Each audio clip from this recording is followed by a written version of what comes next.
우리가 시편을 읽을 때 다른 성경하고는 조금 다른 점이 있죠. 바로 표제어, 제목이 붙어 있다는 것입니다. 오늘 시편 3편에도 다윗이 그의 아들 압살롬을 피할 때 지은 시라고 표제어가 되어 있죠. 이 표제어가 중요한 것은 이 시를 지은 사람 저자가 누구인가, 그리고 이 시를 지을 때 어떤 상황이고 배경인가 하는 것을 가르쳐 주기 때문이죠. 오늘 3편은 다윗의 아들 압살롬이 반역을 일으켜서 지금 다윗이 급히 궁을 빠져나와 도망가는 상황에서 지은 아주 위기의 상황 가운데 지은 시라고 할 수 있죠. 그 배경이 되는 사무엘하 15장으로 잠시 가보겠습니다. 아들 압살롬이 자기를 위해서 말을, 병거를 준비하고 호위병 50명을 세웁니다. 그리고는 아침에 일찍 일어나 성문에 딱 서서는 백성들이 어떤 문제를 가지고 왕에게 송사하려고 성문 안으로 들어오면, 지금 왕이 얼마나 바쁘신데 당신의 송사를 들을 겨를이 없다고, 나에게 말하라고, 그러면 내가 듣고 다 해결해 주겠다고. 압살롬이 그렇게 이스라엘 백성들의 마음을 훔치기 시작하는 거예요. 사무엘하 15장 6절은 이렇게 말합니다. 압살롬의 행함이 이와 같아서 이스라엘 사람의 마음을 압살롬이 훔치니라. 압살롬이 이렇게 하는 거예요. 결국 4년 후에 압살롬이 헤브론으로 내려가서 반역을 일으킵니다. 이제 그 소식이 다윗에게 들려지지요. 15장 13절, 전령이 다윗에게 와서 말하되 이스라엘의 인심이 다 압살롬에게로 돌아갔나이다 한지라. 14절, 다윗이 예루살렘에 함께 있는 그의 모든 신하들에게 이르되 일어나 도망하자. 그렇지 아니하면 우리 중 한 사람도 압살롬에게서 피하지 못하리라. 빨리 가자. 두렵건대 그가 우리를 급히 따라와 우리를 해하고 칼날로 성읍을 칠까 하노라.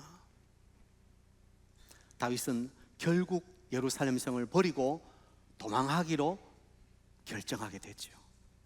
왜 우리가 사극 같은 데 보면 왕이 어디 갑니까? 수도 한양을 버리고 도망가는 거예요. 그것처럼 지금 다윗 왕도 왕자를 버리고 도망가는 거예요. 그리고 이 급박한 상황을 30절에 이렇게 표현하고 있습니다. 자, 같이 읽습니다. 시작. 다윗이 감난산 길로 올라갈 때 그의 머리를 그가 가리고 맨발로 울며 가고 그와 함께 가는 모든 백성들도 각각 자기의 머리를 가리고 울며 올라가니라. 여러분, 그림이 그려지시죠? 자기가 가장 아끼고 사랑하는 가족, 그것도 아들에게 배신을 당하고 왕자를 버리고 맨발로 울면서 산길로 올라가고 있는 이 다윗의 모습을 그려보노라면 참 비극적이다, 참 쓸쓸하다, 그런 생각이 들지요. 그런데 다윗은 이 급박한 상황 가운데 오늘 시편을 지으면서 1절을 이렇게 기록하고 있습니다. 여호와여, 나의 대적이 어찌 그리 많은지요. 일어나 나를 치는 자가 많으니이다.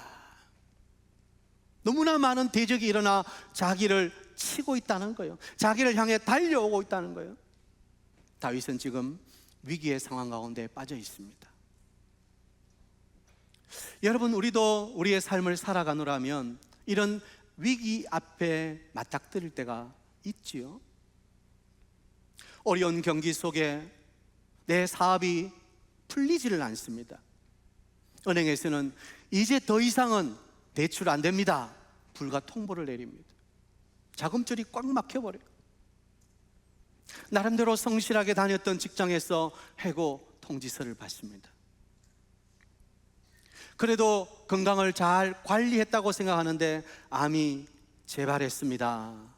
듣기 싫은 소리를 들을 때가 있다는 것입니다. 또 내가 그렇게 믿었던 사람이 나를 배신하고 떠나갈 때 그것은 나를 너무나 힘들게 합니다. 더구나 그 사람은 나에 대해서 안 좋은 소문을 퍼뜨리면서 돌아다닙니다. 기가 막히죠. 오늘 다윗처럼 나의 대적이 어찌 그리 많은지요. 이 위급한 상황 가운데 처할 때가 있다는 것입니다. 더군다나 오늘 2절을 보면 사람들이 당신은 이제 하나님께 구원을 받지 못합니다, 조롱하지요. 여러분, 믿음의 사람에게 있어서 가장 괴로운 것이 무엇입니까? 그것은 하나님께서 떠나셨다, 하나님이 이제 나를 돌보시지 않는다는, 하나님의 은혜의 손길이 나와 함께하지 않는다는 그런 생각이 들 때 그만큼 괴로운 게 없는 거예요. 다윗은 그동안 하나님을 의지하고 하나님의 도우심으로 여기까지 왔는데 이제는 하나님의 침묵 속에 쓸쓸하게 퇴장해야 되는 그의 도망 발걸음은 너무나도 고통이라는 것입니다. 여러분은 이런 위기 앞에 어떻게 하시겠습니까? 사실 우리가 사는 인생 앞에 만나는 수많은 위기들, 우리의 힘으로 어찌할 수 없을 때가 많다는 거예요. 내가 아무리 애를 써도 변하지 않는 이 상황 앞에, 이 위기 앞에 나는 과연 어떻게 해야 되는 거예요? 자, 오늘 다윗을 보면서 우리에게 시시각각으로 다가오는 삶의 위기들 앞에 우리가 어떻게 반응해야 되는지를 한번 살펴보도록 하겠습니다. 첫 번째, 낙심하지 말고 하나님을 바라보아야 합니다. 자, 받았습니다. 낙심하지 말고 하나님을 바라봅시다. 시편 42편 11절에, 이것도 다윗의 노래죠. 내 영혼아, 내가 어찌하여 낙심하며 어찌하여 내 속에서 불안해하는가? 너는 하나님께 소망을 두라. 다윗은 지금 몰려드는 수많은 대적들 앞에 더 이상 희망이 보이지 않습니다. 그런데 자신에게 닥친 이 문제의 해답을 하나님에게서 찾으려고 노력하고 있다는 것입니다. 다윗은 이 위기 앞에 낙심하고 주저앉아 있는 것이 아니라 그는 하나님을 바라보기로 결단합니다. 나의 소망은 주께 있습니다 선포하는 것입니다. 여러분, 우리가 상황은 어떻게 바꿀 수 없어도 상황에 대한 반응은 내가 결정하는 것입니다. 내가 그 상황에 대해서 내가 어떻게 반응하는가, 그것은 내가 결정하는 거예요. 믿음의 사람은 위기의 상황 가운데 주님을 향한 믿음의 반응을 해야 할 줄 믿습니다. 왜냐하면 낙심하는 것은 사단이 가장 좋아하기 때문이에요. 낙심은 사단이 가장 즐겨 사용하는 무기이기 때문에 그렇습니다. 낙심하면 사단이 좋아 춤추는 거예요. 그러니까 우리는 어떤 위기의 상황이 온다 할지라도 낙심해서는 안 된다는 것입니다. 오늘 다윗은 최악의 상황에도 불구하고 하나님을 향한 온전한 신뢰의 믿음의 고백을 하고 있다는 거예요. 오늘 본문 3절을 보세요. 여호와여, 주는 나의 방패시요 나의 영광이시요 나의 머리를 드시는 자이시니다. 정말 보이지 않는 깜깜한 상황 속에서도 하나님은 나의 방패가 되어주셔서 이 원수와 이 대적들을 막아주십니다. 하나님은 나의 영광이 되셔서 언젠가는 내 머리를 들게 해주실 것입니다. 그 믿음의 고백을 하고 있다는 것입니다. 사랑하는 성도 여러분, 다윗이 특별한 사람이라서, 우리하고는 차원이 다른 사람이라서 그렇습니까? 사실 또 이 위기의 상황은 얼마나 자신을 두렵게 했겠습니까? 그러나 다윗은 두렵기 때문에 더욱 하나님 쪽으로 반응하는 거예요. 두려움과 공포의 대상은 하나님으로부터 멀어지는 것이 아니라 오히려 더 하나님께로 가까이 나아가게 하는 계기가 되었다는 것입니다. 우리가 위기의 상황에 어느 쪽으로 반응하는가, 그 방향이 중요하다는 것입니다. 저는 7월 10일 안과 수술을 하고 한 주가 지나면 1차로 실밥을 뽑고 또 한 주가 지나면 2차 실밥을 뽑으면 이제 깨끗해지는 거예요. 그러면 이제 다 되는 줄 알았어요. 그런데 21일 날 주일날 제가 교회에 나와서 조금 무리를 했는지 월요일 아침에 일어나는데 수술한 눈이 뿌옇게 보여요. 마치 안개가 자욱한 것처럼 그렇게 희미해져요. 이제 내일이면 화요일 진료 가서 2차 실밥 뽑고 그러면 이제 세수도 하고 이제는 괜찮아지는 건데 이거 큰일 난 거예요. 여러분, 사실 제가 2주 동안 세수를 안 했습니다. 그래도 뭐 봐줄만은 하죠. 아니나 다를까 화요일 날 병원에 갔는데 눈에 염증이 생겼다는 거예요. 그래서 실밥을 뽑을 수가 없고 항생제를 쓰면서 한두 주를 더 지켜보자는 거예요. 얼마나 낙심이 되는지요. 수요일 날 눈도 붓고 몸도 천근만근이고 끙끙거립니다. 그런데 제 마음속에, 아니 주보에 목사님 잘 회복되고 있고 다음 주부터 말씀 사역을 시작합니다 광고를 탁 내놨는데 내가 이렇게 낙심해서 주저앉아 있어는 안 되지. 다시 일어나서 하나님을 바라보고 교회에 나가야 되겠다, 그런 마음이 드는 거예요. 그래서 목요일 날 교회에 와서 잠시 우리 목사님들과 만남을 가지고 설교 준비를 했다는 거 아닙니까? 사랑하는 여러분, 여러분 앞에 어떤 위기가 있습니까? 그래서 자꾸 낙심이 되고 마음이 상하고 자꾸 숨고 싶습니까? 위기의 상황 앞에 낙심하지 말고 오히려 더 하나님을 바라보시기를 축복합니다. 믿음의 눈을 들어 하나님을 바라볼 수 있어야 돼요. 모든 상황을 믿음으로 반응해야 된다는 거예요. 저는 우리 사역동교회 모든 성도님들이 어떤 위기의 상황 앞에서도 낙심하지 마시고 믿음으로 반응하는 여러분 되시기를 축복합니다. 두 번째, 위기의 상황 앞에 어떻게 반응해야 되는가? 기도의 소리를 울려야 한다는 거예요. 받아합시다. 기도의 소리를 울려야 합니다. 4절이죠. 내가 나의 목소리로 여호와께 부르짖으니 그의 성산에서 응답하시는도다. 셀라. 불신의 사람들, 믿음이 없는 사람들은 자꾸 위기의 상황에 사람들에게 불평하고 사람들에게 부르짖습니다. 그러나 믿음의 사람은 하나님께 부르짖어야 한다는 것입니다. 오늘의 상황과 환경이 불평의 대상이 아니라 기도의 대상이 되어야 되는 거예요. 여기에도 부르짖게 만드시는 하나님의 뜻이 있다는 것을 믿어야 된다는 거예요. 자꾸 하나님 왜 이러시지? 하나님 너무하신 거 아닌가? 그렇게 불안해하고 하나님을 향해 불평하지 말고 여기에 하나님의 뜻이 있을 거야, 믿음으로 반응하고 주님을 바라보아야지, 그렇게 기도의 자리로 나가야 되는 거예요. 다윗은 자신을 괴롭게 하는 수많은 대적과 위기의 상황 가운데서도 기도로 반응했다는 것입니다. 기도로 반응했기 때문에 응답이 있는 거예요. 여러분, 언제 기도가 응답됩니까?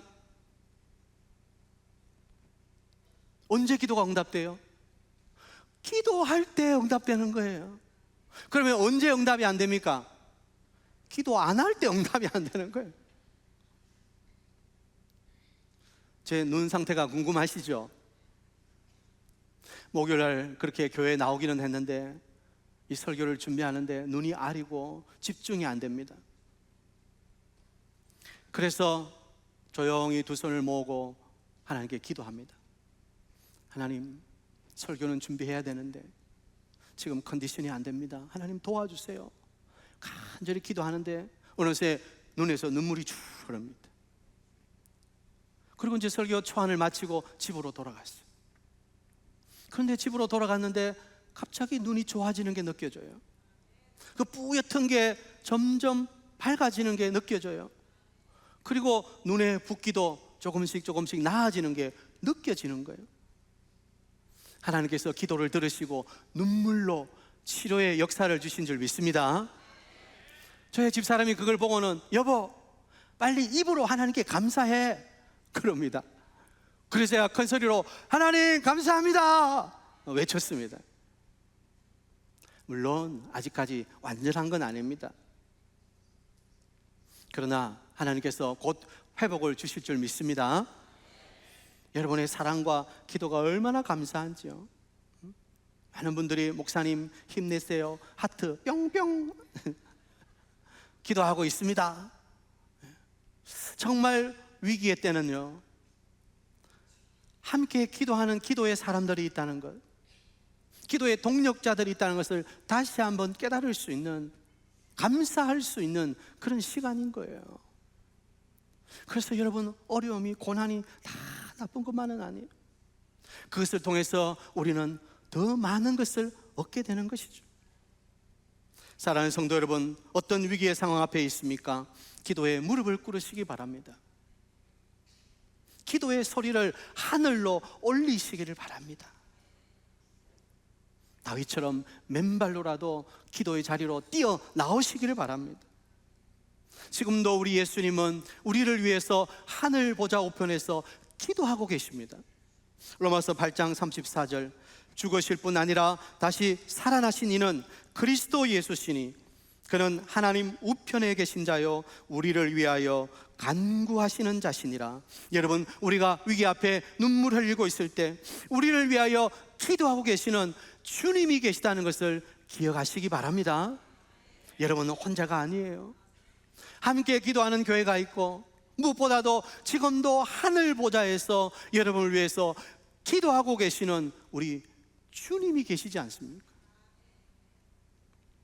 그래서 우리가 부르는 복음성가 가운데요 누군가 널 위하여 누군가 기도하네 내가 홀로 외로워서 마음이 무너질 때 예수님 널 위해 기도하네. 아멘이시죠? 나는 기도할 힘이 없어서 그냥 눈물 흘리고 있는데 나를 위해 기도하고 계시는 우리 주님이 계시다는 거예요. 우리 사이동교회 모든 성도님들이 위기 앞에 기도하고 계시는 주님을 바라보고 여러분도 기도의 소리를 하늘로 올릴 수 있는 여러분 되시기를 축복합니다. 마지막 세 번째, 위기 앞에 어떻게 반응해야 합니까? 구원에 대한 확신의 찬송이 있어야 된다는 거예요. 받아합시다. 찬송이 있어야 합니다. 오늘 5절과 6절을 보면 내가 누워 자고 깨었으니 여호와께서 나를 붙드심이로다. 천만인이 나를 에워싸 진친다 하여도 나는 두려워하지 아니하리다. 기도하니까 하나님께서 마음에 확신과 평안을 주시는 거예요. 그러면 찬송할 수 있는 거예요. 다윗은 찬송으로 그의 고난의 길을 헤쳐나간 사람 아닙니까? 시편 57편도 보면 사울이 그를 쫓아오는데 굴 속에 다 숨어 있으면서 그 위기의 상황 가운데 다윗이 뭐라고 노래합니까? 내 마음이 확정되고 내 마음이 확정되었사오니 내가 노래하고 내가 찬송하리다. 비파야 수금아 낄지어다. 내가 새벽을 깨우리로다. 다윗은 이 믿음의 찬송으로 하나님의 능력을 덧입은 사람이었어요. 여러분, 찬송하면 고난의 길을 헤쳐나갈 수 있습니다. 저도 이번에 이 찬송이 자꾸 흥얼거려져요. 고단한 인생길, 힘겨운 오늘도 예수 늘 함께 하시네. 믿음에 눈들어 주님을 보아라. 이 또한 지나가리라. 여러분, 우리가 걸어가는 골짜기는 영원한 엄침한 사망의 골짜기가 아니에요. 그건 지나가는 거예요. 통과하는 거예요. 그리고 하나님이 주실 놀라운 새날이 우리에게 다가오고 있다는 거예요. 다윗은 이 믿음의 고백을 찬송을 담아 올려드린 시인 아닙니까? 더군다나 오늘 7절을 보면 이미 하나님께서 구원을 베푸시고 이미 하나님께서 기적을 주실 것을 내다보고 찬송하고 있습니다. 7절, 여호와여 일어나소서, 나의 하나님이여 나를 구원하소서. 주께서 나의 모든 원수의 뺨을 치시며 악인의 일을 꺾으셨나이다. 여러분, 그런데 여기에 뺨을 치시며 이를 꺾으셨다, 이 말은 미래형이 아닙니다. 내가 지금 기도하니까 하나님께서 앞으로 언젠가는 해 주실 거야, 그런 기대가 아닙니다. 이것은 완료형이에요. 그가 기도하고 찬송할 때 이미 하나님이 일하시고 역사하실 것을 확신하는 것입니다. 나는 반드시 이긴다, 나는 이미 이겼다, 그 확신을 노래하고 있는 것입니다. 여러분, 믿음의 찬송에는 능력 있는 것을 믿으시기 바랍니다. 바울과 실라가 감옥에 갇혀 찬송합니다. 흠신 두들겨 맞고 아마 피가 절절 흘렀을 거예요. 온몸에 상한 곳이 없습니다. 그런데도 바울과 실라는 그 밤에 감옥 속에서 찬송하는 거예요. 그때 큰 지진이 나며 옥터가 움직이고 옥문이 열리고 그들을 묶고 있는 것이 벗겨지는 기적의 역사가 일어나지 않습니까? 여러분, 찬송할 때 여러분을 묶고 있는 두려움과 모든 의심이 벗겨지는 은혜가 있게 되길 바랍니다. 우리가 찬송할 때 우리를 짓누르는 무거운 짐들이 벗겨지는 것을 우리는 경험하는 거예요. 자꾸 임영웅 노래, 우리 찬원이 노래 그런 것만 부르지 마시고 우리가 부르려는 믿음의 고백의 노래인 거예요. 하나님이 일하실 것이고, 아니 하나님이 일하셨습니다. 그 하나님의 구원을 선포하면 우리가 기도하고 우리가 말하고 우리가 찬송하는 대로 될 줄 믿습니다. 이것이 믿음의 법칙인 거예요. 믿음의 법칙. 믿음의 사람은 그가 기도하고 말하는 대로 이루어지는 거예요. 그래서 믿음의 사람의 입술은 능력이 있는 것입니다. 저는 여러분이 이 믿음의 법칙으로 살아가게 되길 축복합니다. 최악의 상황입니까? 거기서 최선의 하나님을 만나십시오. 그리고 최고의 찬양을 올려드리십시오. 그러면 우리를 묶고 있는 모든 어둠은 끊어지는 것입니다.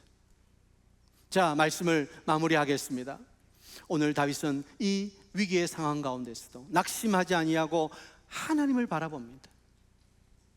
그리고 기도의 향연을 주께 올려드리는 거예요. 기도에 응답하실 하나님을 이미 확신하고 신뢰하고 찬송의 고백이 있는 삶을 사는 것입니다. 저는 우리 사익동교회 모든 성도님들이 위기 상황 앞에서도 이렇게 찬송을 올려드림으로 위기를 승리로 바꾸는 여러분 다 되시기를 축복합니다.